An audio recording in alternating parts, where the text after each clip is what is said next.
Hello and welcome to this Thought for the Day. Recently, we commemorated the martyrs of the 20th century. Even in our so-called modern world, there are Christians who have died for their faith, and many too who are persecuted because they choose to follow Jesus Christ. For them, taking up the cross is an ever-present and physically threatening reality.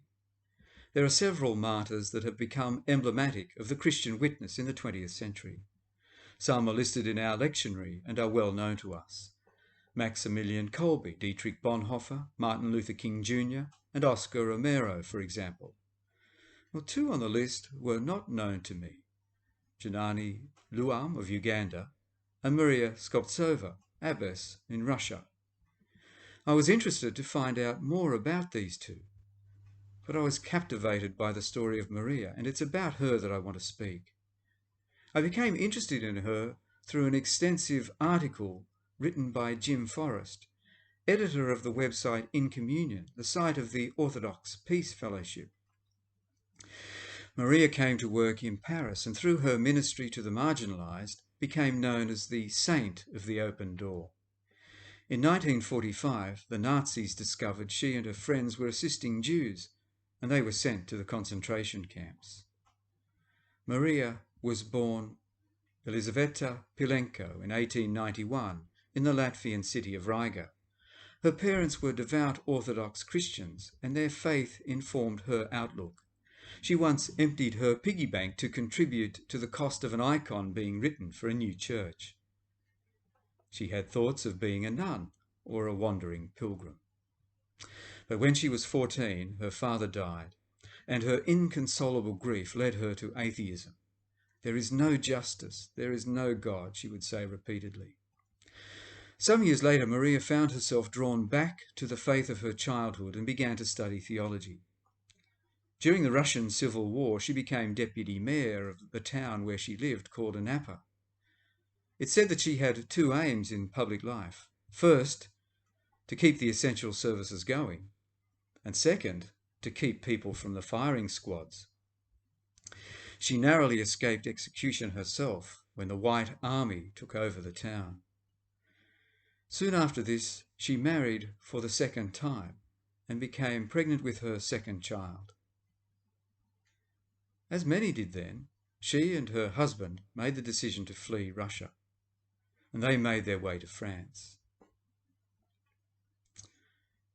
Sadly, her daughter Nastia became ill and died. Again, Maria was cast into deep grief. But this time in her grief, she was given an awareness of a calling to a much more inclusive motherhood. She and her husband separated, and her confessor convinced her husband to agree that she take religious vows. Maria received an ecclesiastical divorce and took her vows. To quote Jim Forrest, she saw that there were two ways to live. First was on dry land, a legitimate and respectable place to be, where one could measure, weigh, and plan ahead. The second was to walk on the waters, where it becomes impossible to measure or plan ahead. The one thing necessary is to believe all the time. If you doubt for an instant, you begin to sink. She dedicated her life to welcoming the needy of Paris and set up a house where there was enough room to feed 100 of the city's hungry. She converted the house's stables into a small church. Paris fell to the Nazis in June 1940. In 1942, Jews began to approach Maria and her friends for baptism certificates to avoid Nazi capture. An Orthodox priest, Father Dmitri, worked with Maria, and they said yes to them, and even entered their names into the church register in case someone checked. They were convinced Christ would do the same.